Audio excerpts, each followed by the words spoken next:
Hello, my authentic tribe. For those that do not know me, my name is Nicole Carey, and I am a licensed professional counselor in Michigan. I am also an author of a workbook, Authentically You. And so the workbook is a self-acceptance therapeutic workbook that takes you on a self-discovery journey, becoming self-aware to accept all parts of yourself and love yourself unconditionally. And so I wanted to come on today to talk about self-love. And in that, it is where you would achieve self-acceptance so that you could love yourself unconditionally. And so sometimes when I'm seeing clients, they're unsure about how to love themselves. So I thought it would be important for me to come on and just talk about some steps that you could take to ensure that you are showing yourself love, okay? So I'm just going to go into it, right? The first thing you're going to do is you're going to start with self-respect. You're going to value yourself enough to create standards and boundaries and the values that you are not willing to compromise on, okay? That's first and foremost. You respect yourself, but you also ensure that others are respecting you. That's the start. And then you're going to accept your strengths and weaknesses unapologetically. And so that would look like you showing up and being authentic and vulnerable and carefree, regardless of the opinions of others.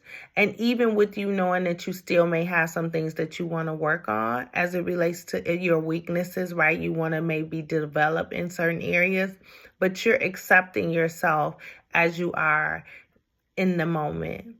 The next thing is you're not going to compare yourself to others.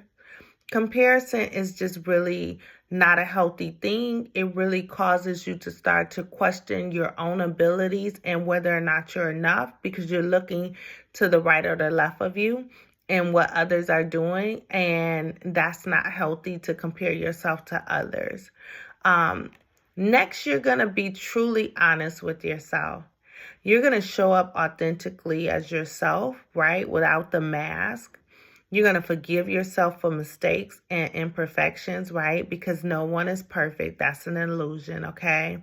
So just know showing up as your authentic self is going to free you and liberate you. It's going to allow you to love yourself as you are. Then the next thing is you're going to remind yourself of your positive qualities each day. You're going to be using positive self-talk, affirmations. You will feel better about yourself and your abilities to take on the day. You're going to be able to speak life into yourself, right? You're going to know your own abilities and traits. And so that's going to be really key in self-positive talk. Another thing that you're going to do is you're going to make yourself a priority. You're going to prioritize your health.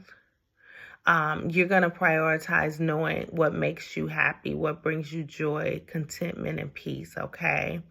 Often people are so busy caring for others and that they put their own needs to the side, right? Whether you take on different titles or from being a husband or a wife or a adult child or just, sibling, a parent.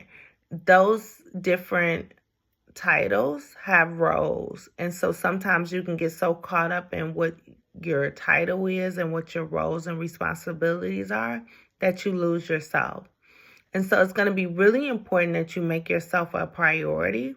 And I always tell clients, self-preservation is a law. I know, we don't say that and people don't talk about it. But just think about if ever you travel on a plane, right?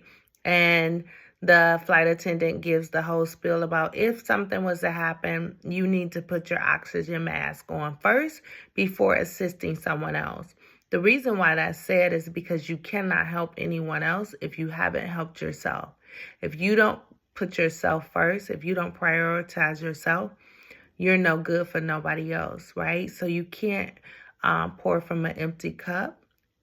So replenishing, prioritizing yourself is going to be important in self-love.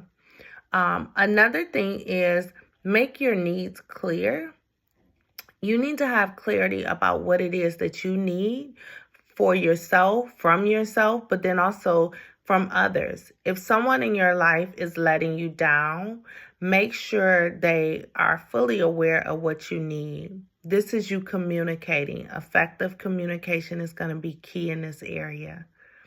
Another thing is to nurture yourself. You have to definitely take the time to know what it is that you need and nurturing yourself. Think of what brings you the joy, the peace, and the contentment, and how you would replenish and rejuvenate yourself. The last thing I'm going to speak on is making peace with your past. Do the work to heal so you can let go of old hurts and allow yourself to move forward and embrace the present. So many times people could go back and think about experiences and things that they've done, and they stay stuck in that. And so then they're not open to forgiving themselves. And so often people will give others grace more than they will give themselves the grace and compassion. So if you are one that needs to forgive yourself from something, please do so, because that's the way you're also going to be able to love yourself unconditionally. So I hope that just me sharing parts of the way you can start to love yourself unconditionally and show yourself self-love, this is the start of it. So enjoy your day. Know that you should and want to show yourself love, because you are the first person that will love yourself and teach people how to love you. Okay, enjoy your day. Take care.